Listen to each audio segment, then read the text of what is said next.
Ito siya, yung si Sarge. Ngayon wala po siya napapakinggan na parang blanco po yung utak niya.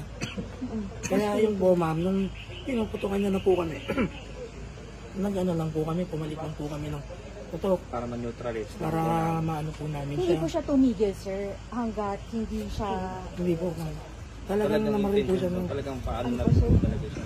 Talagang kumbaga po para sa kanya parang desidido na siyang talagang sumabay na lang din.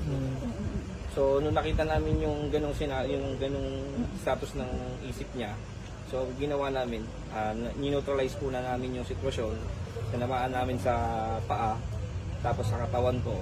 So pagkas nung nanghihina na siya, ang ginawa namin ay tumawag po kami ng ambulance or rescue for in good faith pa rin po kami na hindi po talaga namin intensyon na mamatay. Nakausap niyo pa siya, sir? Hindi na po namin siya nakausap. Kasi po, ang inisip po agad namin is kumuha po kami ng ambulance or rescue para po ma-respondihan po agad siya. Lalo na po yung mga una niyang civilian na nabaril po. Salamat, sir. Sir, Yes. isa-isa